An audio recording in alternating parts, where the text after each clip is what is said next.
Hello বন্ধুরা, কেমন আছো? আশা করি ভালো আছো, সুস্থ আছো। আমি তোমাদের অভিতে সবাইকে অনেক অনেক স্বাগত আমার চ্যানেলে। তো আজকে একটা নতুন রেসিপি নিয়ে চলে এসেছি, ডুমুরের তরকারি। ডুমুরগুলো দুভাগ করে ভেতরে যে বীজগুলো আছে সেগুলো ফেলে দিতে হবে, দিয়ে ভালোভাবে ধুয়ে পরিষ্কার করে নিলেই কিন্তু হয়ে যাবে। তাহলে এখানে দিতে হবে প্রেশার কুকারে একটা সিটি। তো রেসিপিটা বানানোর জন্য কি কি মশলা লাগছে দেখো। এখানে আদা কুড়োনো লাগছে, রসুন কোয়া লাগছে, আর পেঁয়াজ কুচি, কাঁচা লঙ্কা চেরা, আর এখানে ডুমো ডুমো কেটে রাখা বড় সাইজের একটা আলু। তো আলুগুলো নুন হলুদ দিয়ে ভালোভাবে কিন্তু এখানে আমি ভেজে নিচ্ছি। তো ভালোভাবে কিন্তু নেড়ে চেড়ে এগুলো ভেজে নিতে হবে, ঢাকা দিয়ে দিয়ে, যাতে সিদ্ধ হয়ে যায় ভালোভাবে। তো দেখো আলুগুলো এখানে ভেজে তুলে নিয়েছি একটা পাত্রে। এবার বাকি প্রসেসটা শুরু করা যাক। এই যে ডুমুরগুলোকে আমি সিটি মেরে নিয়েছিলাম, শুধু লবণ দিয়ে কিন্তু সিটিটা মেরে নিয়েছি। কত সুন্দর সিদ্ধ হয়ে গেছে দেখো। আর এর ভেতরে কিন্তু বীজগুলো ফেলে দেওয়ার কারণে অনেকটাই ভালো হয়েছে। বীজগুলো না ফেলে দিলে যখন এটা রান্না হতো তখন মুখে বালি বালি লাগতো। আরেকটা জিনিস তোমাদের সাথে শেয়ার করি, এই রেসিপিটা কিন্তু আমি জীবনে প্রথমবার বানাচ্ছি, কিন্তু এত সুন্দর হয়েছিল তোমাদের সাথে কি বলবো। তো এখানে চিংড়ি মাছগুলোকে ভাজা করে নিতে হবে, তার জন্য নুন হলুদ ভালোভাবে দিয়ে মাখিয়ে নিয়েছি। আর হালকা করে একটু লঙ্কা গুঁড়োও দিয়েছি, কিন্তু সেটা বুঝতে পারার না মতো অল্প করে দিয়েছি যাতে ভালো লাগে। তাই কড়াইটা গরম করতে দিয়ে দিয়েছি সরিষার তেল। এবার কিন্তু চিংড়ি মাছগুলো ভালোভাবে ভেজে তুলে নিতে হবে। তো এবার দিয়ে দিচ্ছি চিংড়ি মাছগুলোকে। আর তেলটা ভালোভাবে গরম হয়েছে কি না তার জন্য কড়ার গায়ে ভালোভাবে লাগিয়ে দিলাম তেলগুলো। এবার ধোঁয়া উঠতে শুরু করে দিলে এতে দিয়ে দেবো চিংড়ি মাছগুলোকে। চিংড়ি মাছগুলো দিয়ে ভালোভাবে কিন্তু উল্টে পাল্টে কিন্তু সুন্দর করে লাল লাল করে ভেজে নিতে হবে। আর এর দিয়ে কিন্তু প্রচণ্ড জল বেরোবে, তো একটু সাবধানে একটু হাইতে রেখে চিংড়ি মাছগুলো ভাজার চেষ্টা করবে। যেহেতু বরফের চিংড়ি হয় 80%, তো এমনি টাটকা চিংড়ি হলে তো ভালোই হলো। চিংড়ি মাছগুলো ভাজা করে তুলে নিয়েছি, এখানে কত সুন্দর ভাজা হয়েছে দেখো।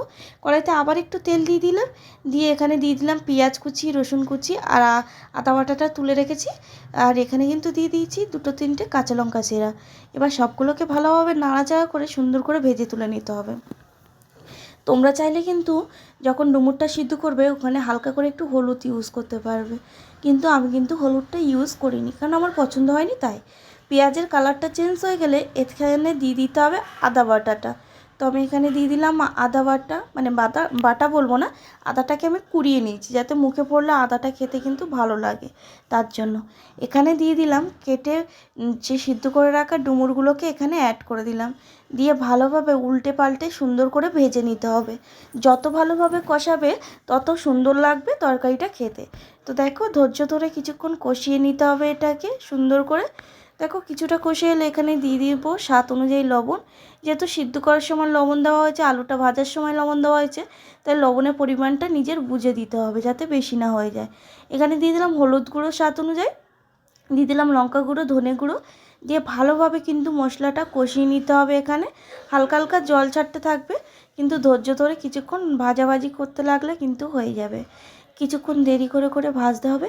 আর তোমরা চাইলে, আমি যেখানে পেঁয়াজটা কুচি করে দিয়েছি, তোমরা চাইলে পেস্ট করেও দিতে পারো, কিন্তু আমার মনে ছিল পেঁয়াজটা একটু মুখে পড়লে ভালো লাগবে, তাই এইভাবে কিন্তু কুচি করে দেওয়ার চেষ্টা করেছি। এবার কিছুটা ভেজে এলে দিয়ে দেবো এখানে কেটে রাখা আলুটা, যে ভেজে কেটে রেখেছিলাম যে ভাজা আলুটা। এটা কিন্তু 80% ভাজা হয়ে গেছিলো, আর 20% ভাজতে কিন্তু বাকি ছিল। তো এটা ভাজাভাজি করতে করতে কিন্তু বাকিটা সিদ্ধ হয়ে যাবে।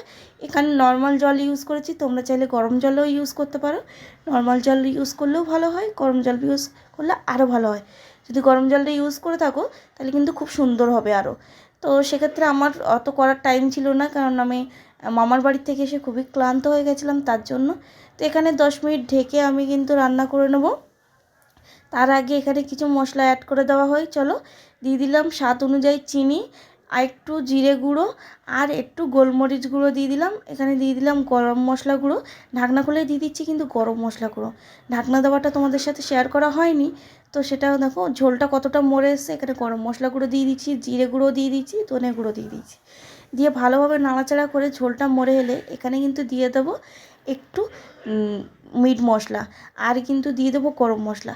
এই দুটো মশলা দিলে কিন্তু খুব সুন্দর একটা গন্ধ আসবে, আর এটা মিষ্টি নোনতা ঝাল টাইপের হবে।